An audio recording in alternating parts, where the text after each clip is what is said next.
Magandang araw po sa inyong lahat. Welcome po muli sa ating live streaming. Today, pag-uusapan po natin ang isang napakalagang katotohanan kung paano natin napagpatagumpayan ang kasamahan sa magitan ng hustisya ng Diyos. Sa panahon ng puno ng sakit, kawalan ng katarungan, pagsubok, napakalaga na alam natin kung paano kumikilos sa Diyos bilang makatarungang hukom. Kaya samahan ninyo ako at hayaan natin palakasin ng salita ng Diyos ang ating mga puso, lalo na sa lahat ng ating mga pinagdadaanang problema, kahirapan, pagsubok, na ang iba'y ginagawa talagang sinasadya na tayo ay pahirapan. So marahil isa rin po kayo sa mga taong ito na may mga taong nanakit sa inyo, may mga taong sumira sa inyong pagkatao, may mga taong binabagsak ang inyong pagkatao, ang inyong buhay spiritual, lalo na kayong mga Kristiyano. Kaya sa oras nito, marahil isa kayo sa mga ito, nais kang palakasin ng Diyos, tulad ko, ikaw at ako, ay pare-pareho tayo dumadanas ng mga pagsubok, paghihirap sa buhay na ito. Minsan nasasabi natin, napakahirap pala ang maging Kristiyano. Subalit, sa umagang ito, makikita po natin kung paano tayo tutulungan at bibigyan ng karunungan ng Diyos at kung paano natin harapin ang mga pagsubok, paghihirap sa buhay natin. Amen. So, bago natin tunghayan ang salita ng Diyos, tayo muna ay umawit ng isang awiting pagsamba sa Diyos. Let us give a heart to Jesus. Ayaw natin kumilos ang Diyos, mangusap ang Diyos sa ating puso sa oras nito. Awitan natin siya mula sa ating puso. Itaas natin ang pangalan ng ating Panginoong Jesucristo. Lord, I give you my heart.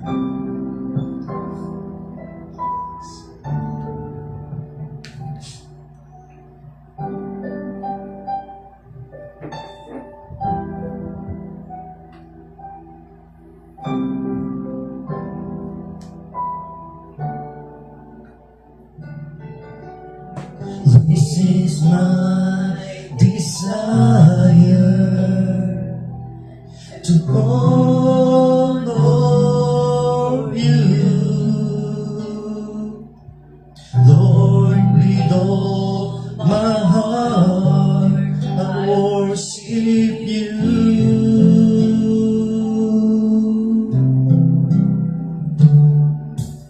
All I have within me, I give you praise. All that I adore is in you.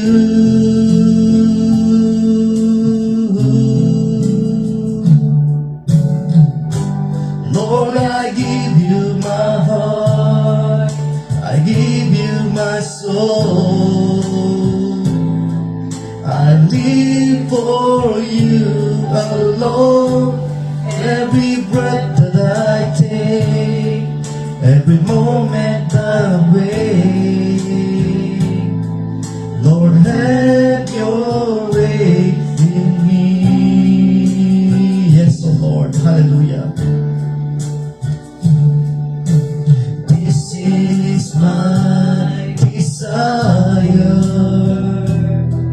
to honor you, Lord, with all my heart I worship you.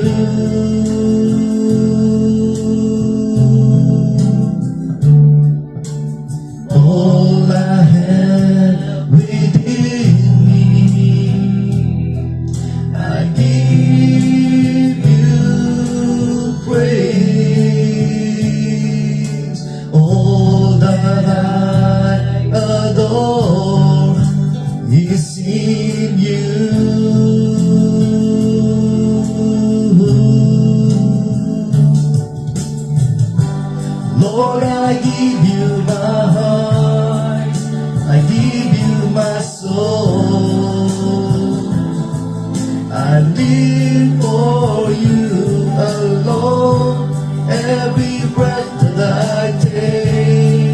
Every moment I'm away, Lord, have your way in me. Lord, I give you my heart, I give you my soul. I live for you alone. Every breath that I take, every moment I'm away, Lord, have your way in me. Have your way in me. Hallelujah, Jesus. Lord, have your way in me.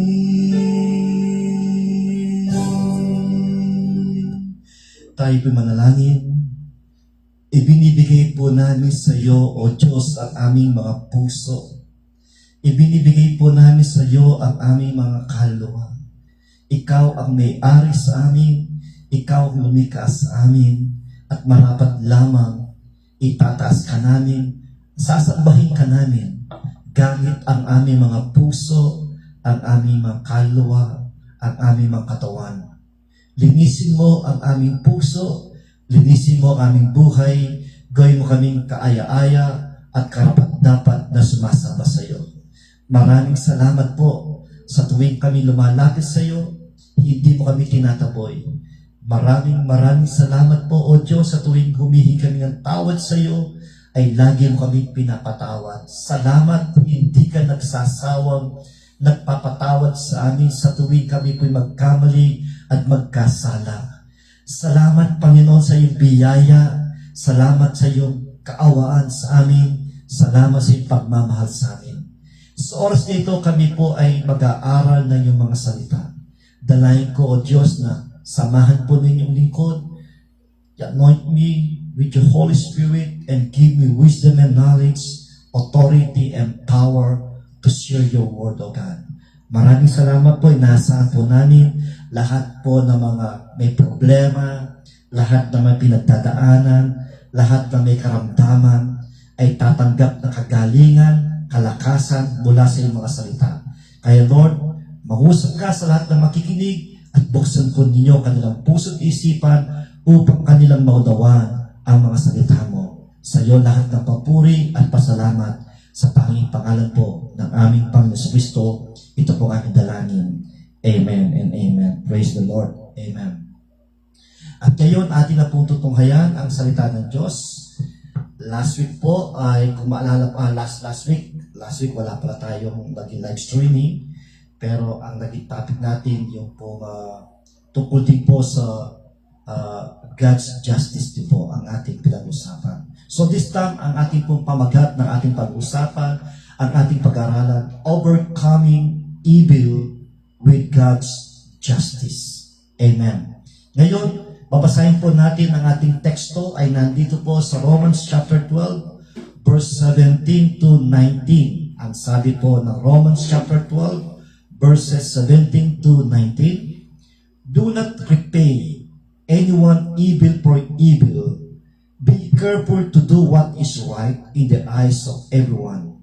If it is possible, as far as it depends on you, live at peace with everyone.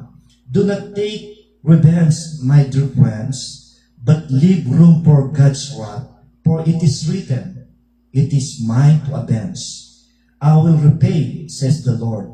On the contrary, if your enemy is hungry, feed them. If he is thirsty, give them something to drink.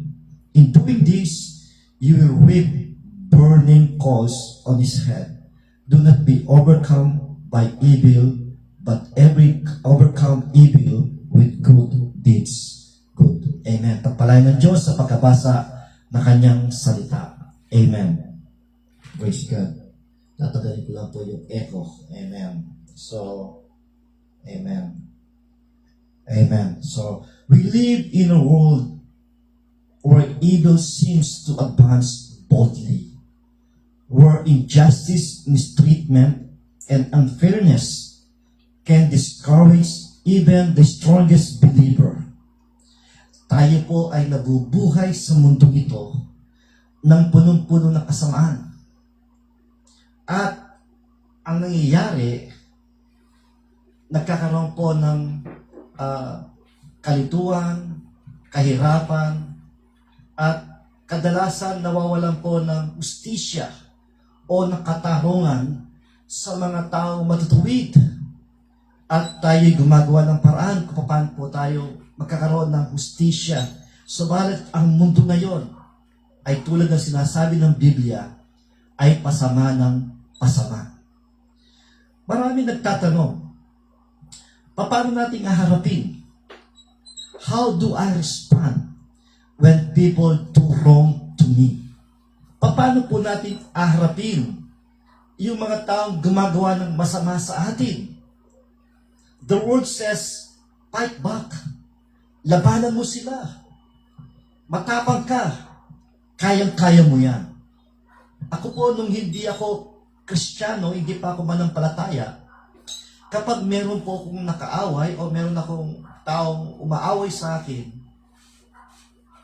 gaganti at gaganti ako sa iba't ibang kaparaanan. Natiniti akong masasaktan yung taong nanakit sa akin. Subalit yan po ay kaisipan at gawa ng isang hindi manampalataya. Kung ikaw isang manampalataya, ano dapat natin gawin? Paano natin haharapin ang mga taong gumagawa ng masama sa atin? Ang Diyos, ang sabi po ng Diyos, overcome evil not with retaliation but with righteousness. Atin pong pagtagumpayan ang masama hindi sa magitan ng paghiganti, kundi harapin natin, pagtagumpayan natin ang masama sa katuwiran ng ating Diyos. Ang sabi po ng ating binasa sa Romans chapter 12 verse 17 to 21, dito ay binibigyan po tayo ng ating Diyos ng katiyakan. Gives us divine strategy for conquering evil. Amen. So, yun po ang ating pong makikita. So, how do we overcome evil? Amen. With God's justice. Amen. So, medyo nagkakaroon po ng problem sa ating pong yan. Sandali po. Medyo nagkakaroon po ng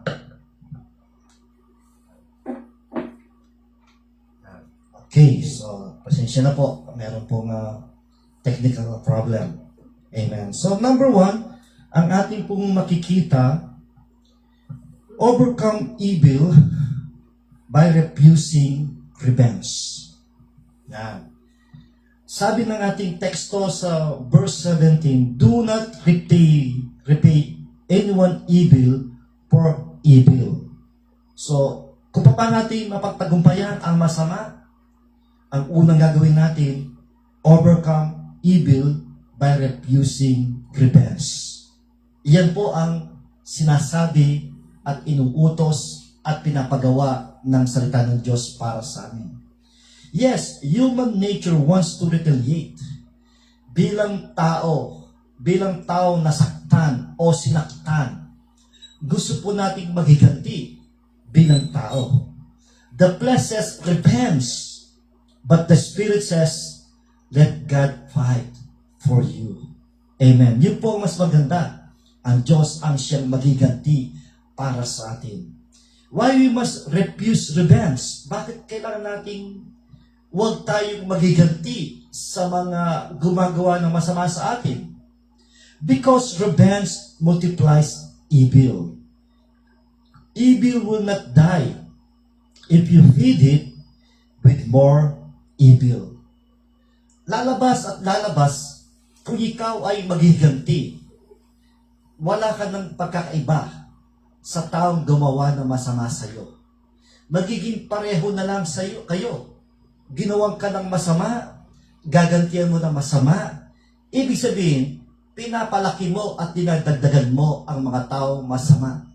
Tandaan mo, ikaw ay isang Kristiyano, hindi ka na dapat gumawa ng masama. Hindi ka nakabilang sa mga taong gumagawa ng masama. Yes, minsan o madalas tayo sinasaktan at gusto nating mahiganti. Pero tayo Kristiyano, ito yung utos ng Diyos sa atin, huwag tayong maghiganti. Hayaan natin ng Diyos maghiganti para sa atin. Kaya kung ikaw naghiganti, nagiging pareho na lang kayo nung taong gumawa ng masama sa iyo kung ginantihan mo siya ng masama. Number 2, why we must refuse revenge? Because revenge removes us from God's protections. When you fight your own battles, you step outside God's covering. Kapag ikaw ay naghiganti, inaalis mo yung protection ng Diyos para sa iyo. Minsan, yung aking dating senior pastor ay binigyan niya ako ng advice. Ang sabi niya sa akin, bro, huwag kang maghiganti sa tao na nakit sa iyo. Kapag ikaw ay naghiganti sa kanya, para mong inaalis ang protection ng Diyos sa iyo at hindi mo na aasahan na ipaghiganti ka pa ng Diyos sapagkat ginawa mo na yung paghiganti. Kaya po, pangalawang reason why we must refuse revenge, because revenge removes us from God's protection. And number 3, why we must refuse revenge, because revenge belongs to God alone. Only He has perfect justice, timing, and truth. Kaya hindi po tayo dapat maghiganti kapag tayo inaapi, sinasaktan, sinisiraan, tinanggalan ka ng ministry. Hayaan mo ang Diyos ang maghiganti para sa iyo. Ang sabi ng Diyos, ang paghiganti ay para lamang sa Kanya. Anak niya tayo. Hindi niya tayo pabayaan. Hindi niya hayaan na hindi tayo bibigyan ng proteksyon at hindi niya parusahan yung mga tao na nakit sa atin. Siya mismo nagsabi, I will avenge for you. Vengeance is mine, ang sabi ng Diyos. Ibibigay niya po yung station nating kailangan ayon sa kanyang sariling panahon in His own timing. Ayaw po nating ibibigay ng Diyos yung justisya para sa atin ayon sa kanyang kagustuhan. Huwag nating pangunahan ng Diyos, huwag po nating utusan ng Diyos patungkol po sa paghiganti. Ayahan po natin siyang kumilos.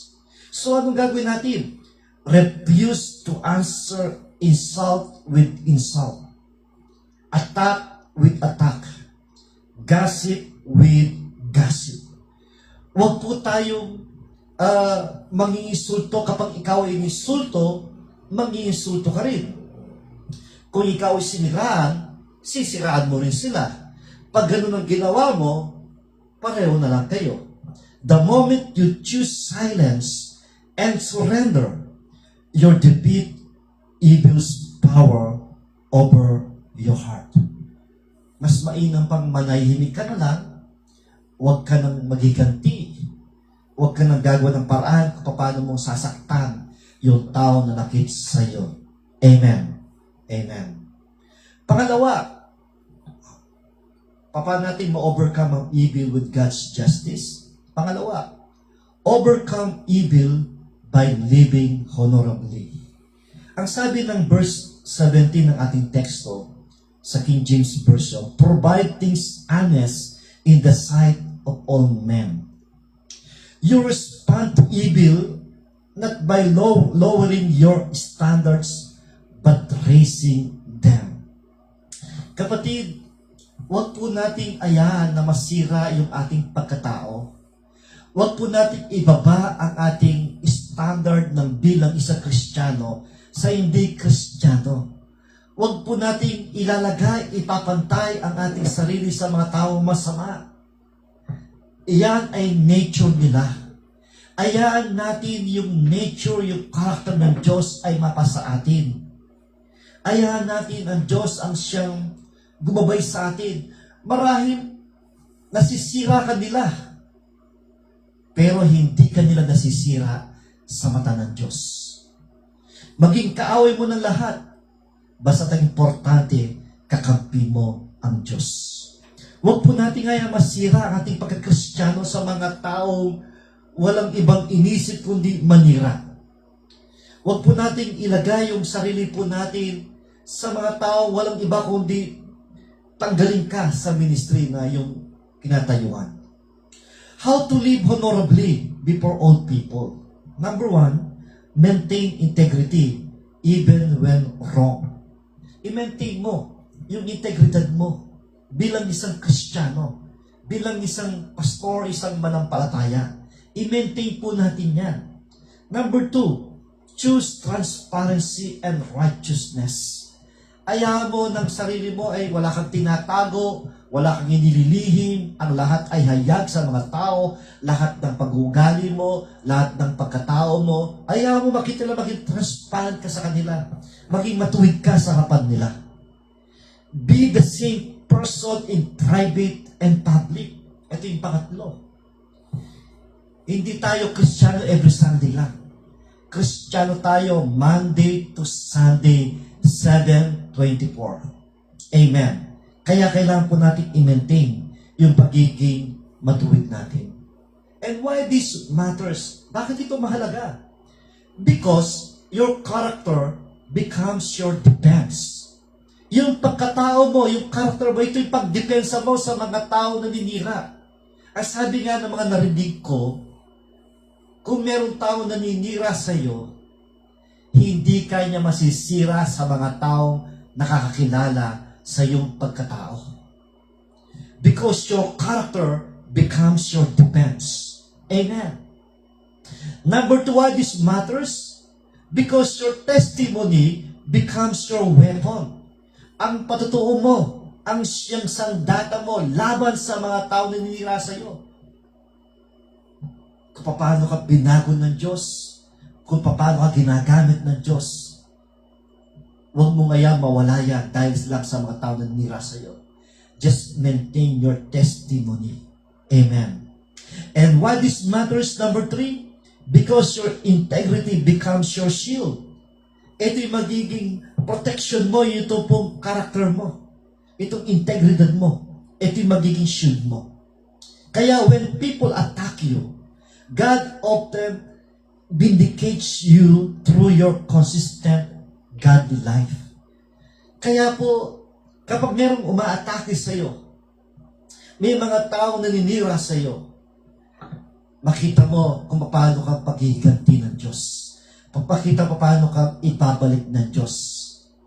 Kaya ako po sa taong nagtanggal sa akin sa ministry, sa mga taong kumuha ng ministry ko, na hindi man nila pinag-pray kung ito'y kalooban ng Diyos o hindi, hindi ko kailangan maghiganti sa kanila.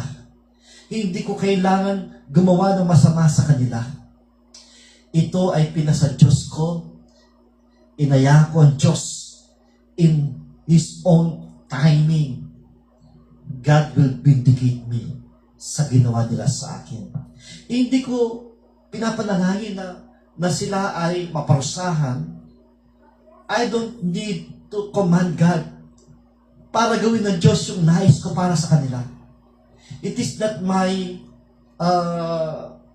character. It is not my duty to command God kung anong gusto kong mangyari sa mga taong nagtanggal sa akin sa ministry, sa mga taong nanansam ng aking ministry.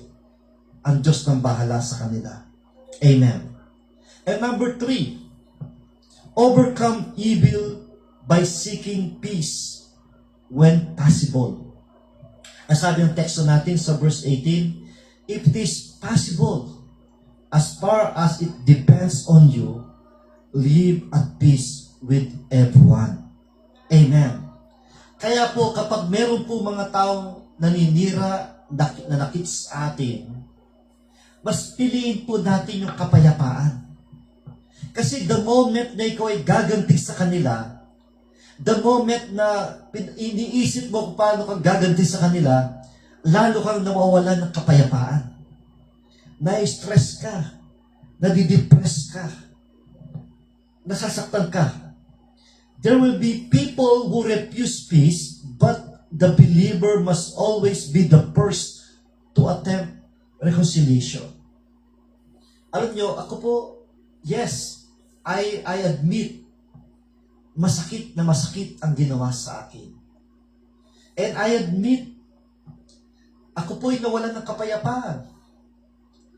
And I admit, iniiyak ko sila sa Diyos.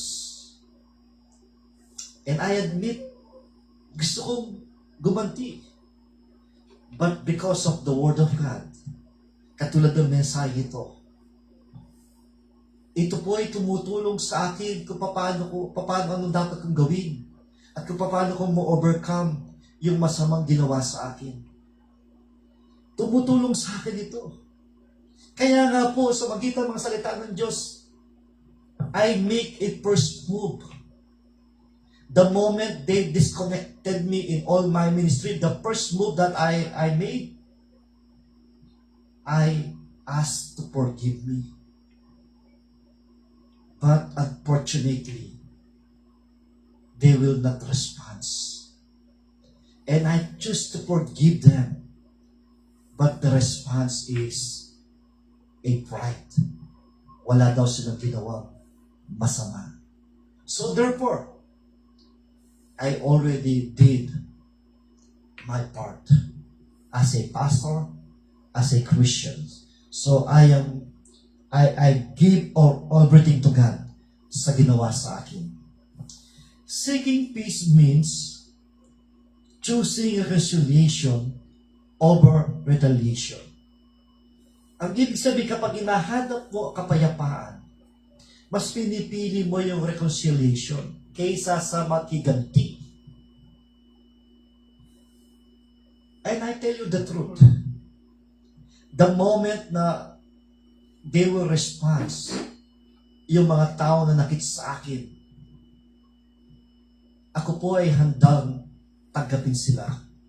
Handa ako makipag-reconcile sa kanila. And I hope kayo rin po ay ganun.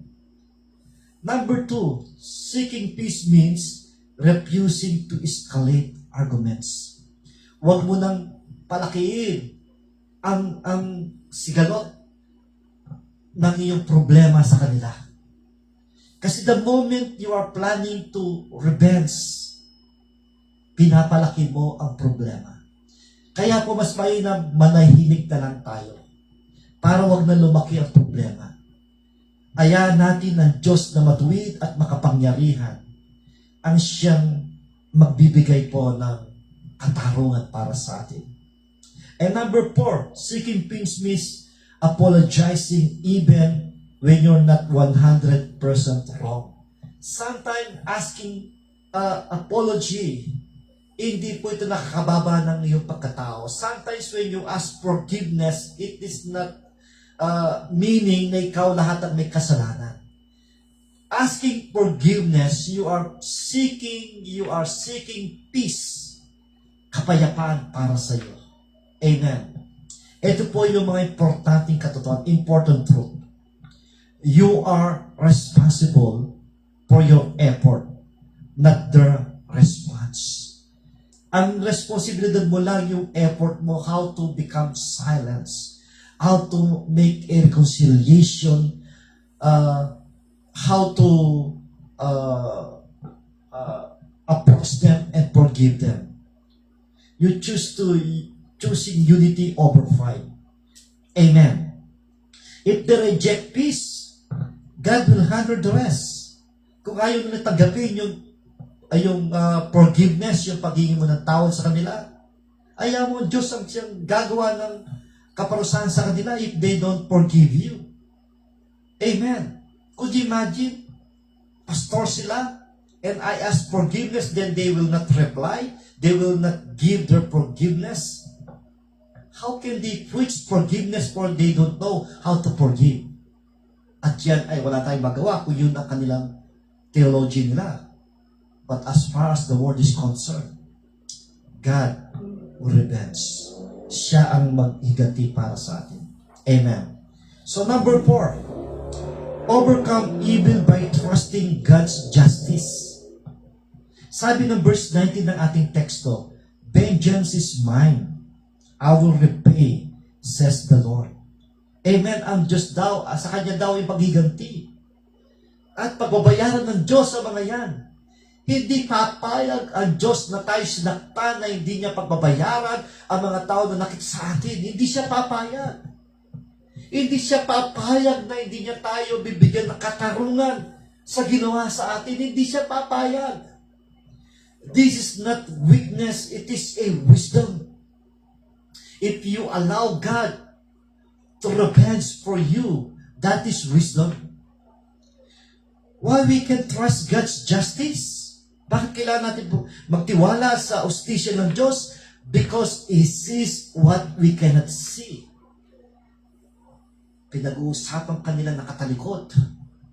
Like what they did to me. They planned all my leaders to remove me to all my ministry. Pupunta pa sila sa Clark. Pag-uusapan nila how to remove me. Kagaya po ginawa kay Moses ng kanyang dalawang kapatid na si Aaron at si Miriam, na pinag-usapan nila at paano nila sisirain ng kanilang kapatid na sinasabi nila, ang Diyos lang ba nangusap sa kanya? Tayo nangusap din ang Diyos sa atin? Marahil yung mga naging leaders ko, sasabihin nila, kaya ba ni Pastor Alex? Di ba natin kaya? Nakikita ng Diyos yung mga ginagawa nila. Kaya nilang magsinungaling, kaya nilang pahindihan yung mga bagay na yan. Pero ang Diyos, wala tayong pwedeng itago. According to Hebrews chapter 4 verse 13, ang lahat ay hayag at lantad sa paningin ng Diyos at sa Kanya tayo magsusulit. Amen. So why we can trust God's justice? Because He sees what we cannot see. And number 2, because He judges what we cannot judge. He has the authority and power to judge. Siya nangahatol sa kanila. Hindi tayo nangahatol sa kanila. Kasi pag ikaw nangahatol sa kanila, ikaw gaganti, maging mapasama ka pa.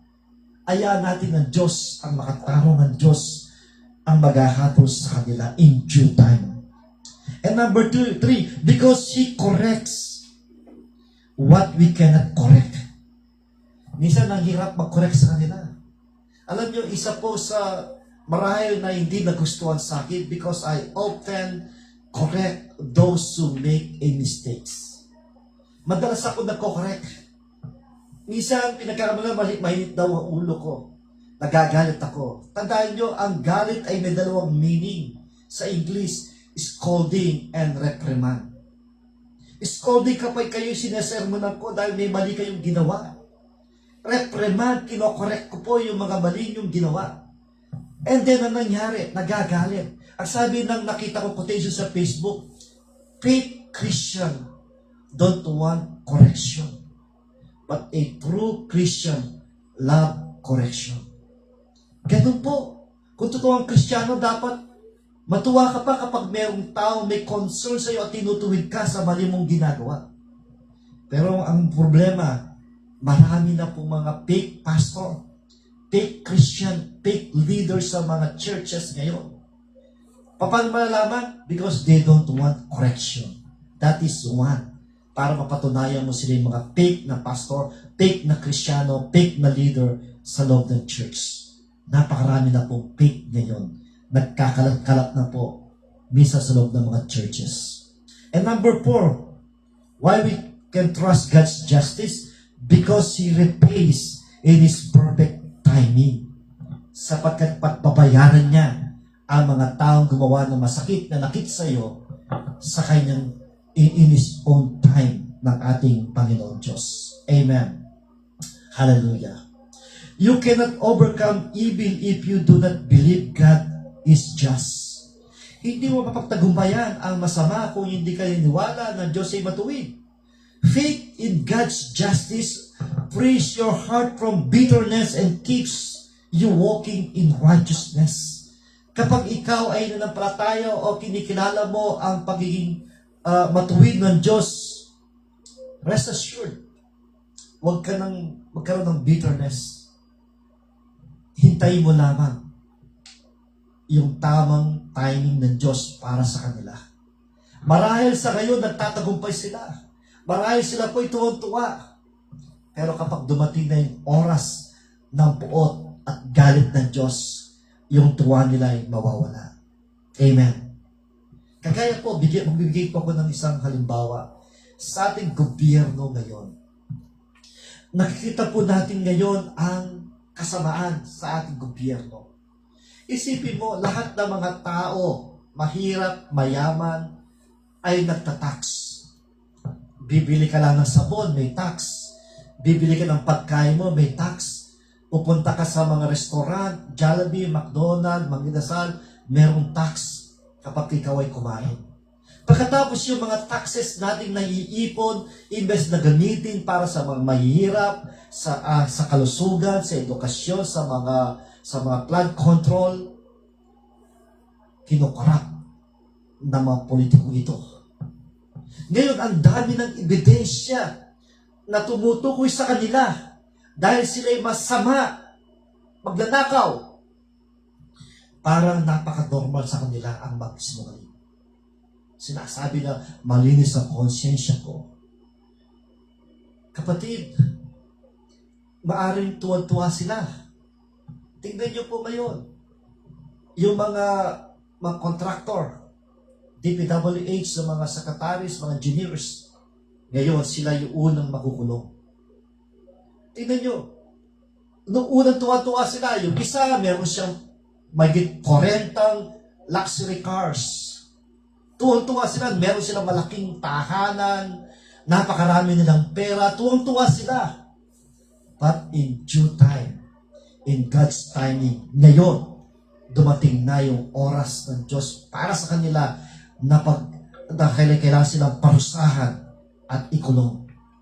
Nainiwala ko, lahat ng mga nagnakaw na kaban ng ating bansa, parusahan sila ng Diyos.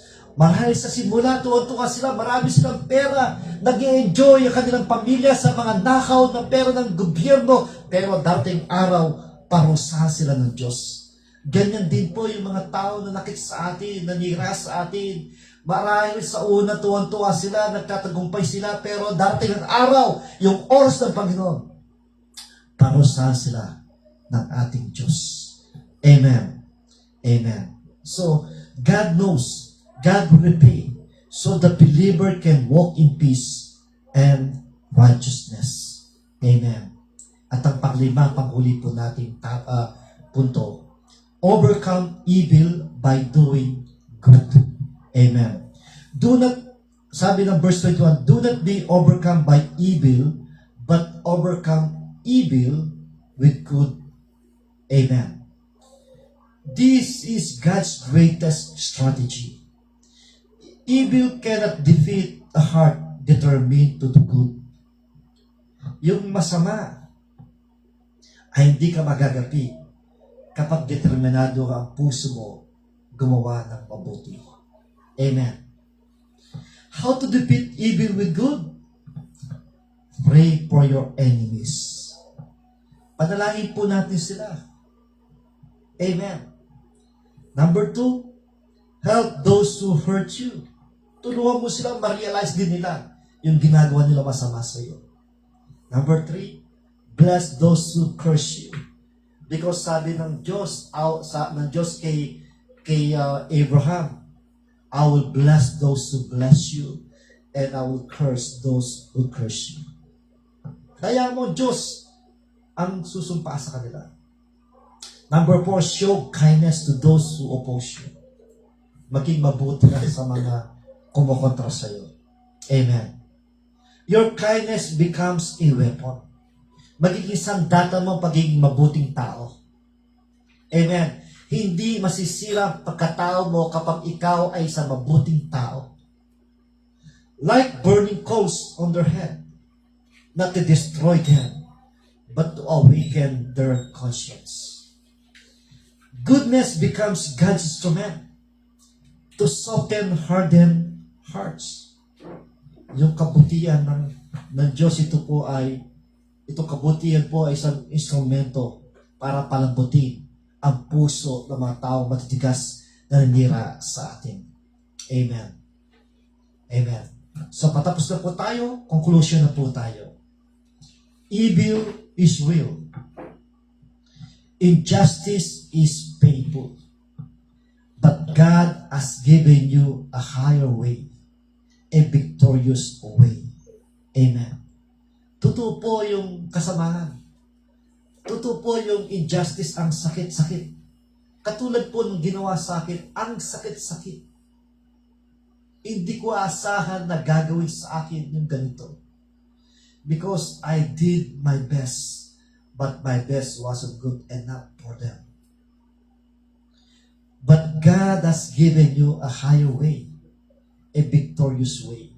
Kadalasan, yung mga pastor, mga kaibigan ko na nalaman nila yung nangyari sa akin, meron silang iisang mensahe para sa akin. They said, God will use you on another level of ministry. Amen. How do we overcome evil? Number 1, by refusing revenge. Number 2, by living honorably. Number 3, by pursuing peace. Number 4, by trusting God's justice. Number 5, by doing good. Amen. This is the pathway to victory. When you let God fight for your battles, you walk in freedom. When you respond with righteousness, you disarm the enemy. When you trust God's justice, no evil can defeat you. Wow. Ang ganda po ng mga quotation nito. I like this word. Amen. Hallelujah. Ito po yung challenge sa atin. Are you tired of holding bitterness? Ibigay natin sa Diyos. Are you weary from fighting battles that belong to God? Napapagod ka na ba? Sa pakiharap sa mga labanan sa buhay mo na dapat sa Diyos? Today, surrender the pain. Release the revenge. Trust God's justice. Let His goodness overcome the evil around you and inside you. Amen. Ang Diyos na po ang bahala sa lahat. So, ito po yung pinaka-outline natin. Overcoming evil with God's justice. Number 1, overcome evil by refusing revenge. Number 2, overcome evil by living honorably. Number 3, overcome evil by seeking peace when possible. Number 4, overcome evil by trusting God's justice. And number 5, overcome evil by doing good. Amen. So salamat po sa inyong pakikinig. Nawa, naunawan po natin na malinaw ang mensahe ng Diyos sa atin. Kung ikaw ay tulad ko, nasaktan, at may mga taong ginawa ka ng masama, ito yung mensahe para sa iyo. Ito yung mensahe para sa akin. Ito po ay nakakatulong sa akin upang ako'y magpatuloy at ito mga salitang ito ang nagpapalakas sa akin. Kaya sinishare ko po sa inyo ang salita ng Diyos. Amen. So, oras dito ako po ay nagpapasalamat sa inyo pong mga pakikinig, panonood po ng ating pong live streaming sa Facebook at maging sa YouTube.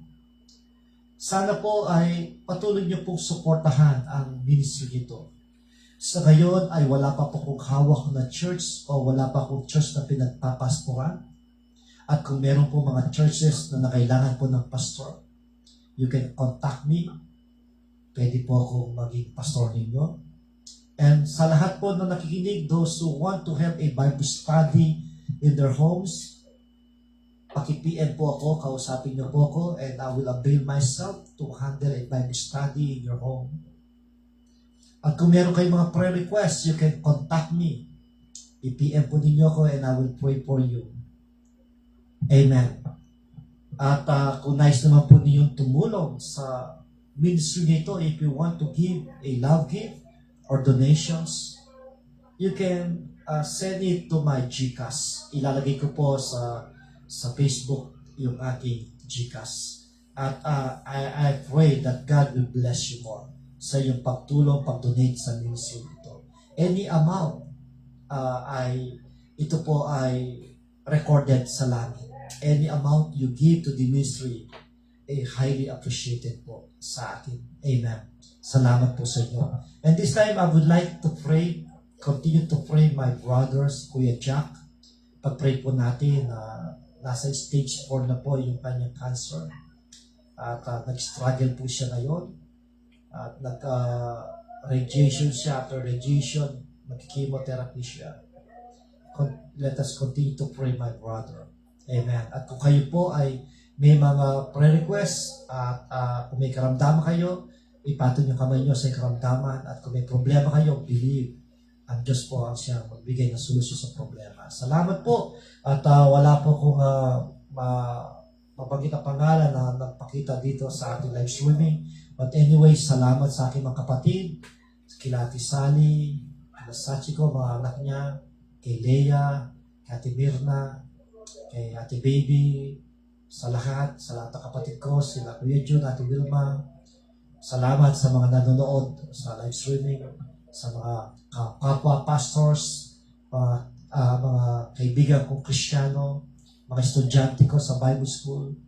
Salamat, God bless you. Salamat po sa inyong suporta sa pakinig po ng ating live streaming. Tayo po yung tayo manalangin.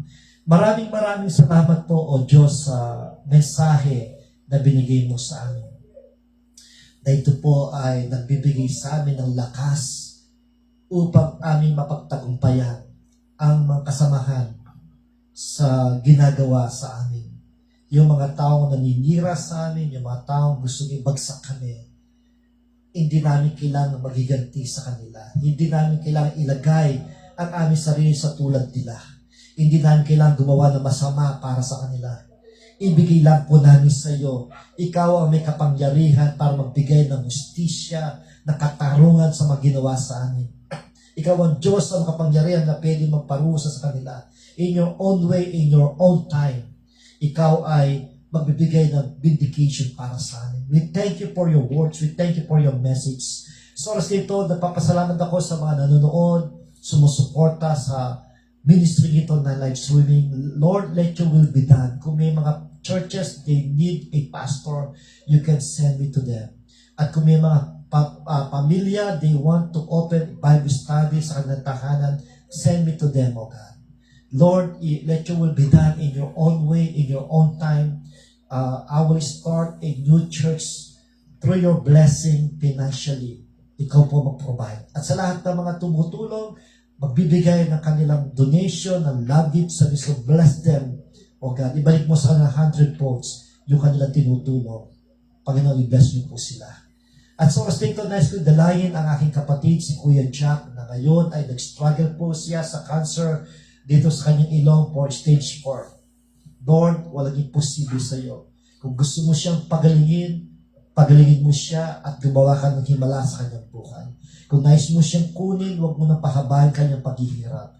Sa iyong makamay, sa iyong kalooban, ay binibigay ko sa iyo ang aming kapatid. In the name of Jesus. Continue to provide their needs, financial, sa kanyang gastusin, sa kanyang chemotherapy, sa kanyang radiation, sa kanyang gastusin, sa mga gamot. Ikaw po mag-provide sa kanya.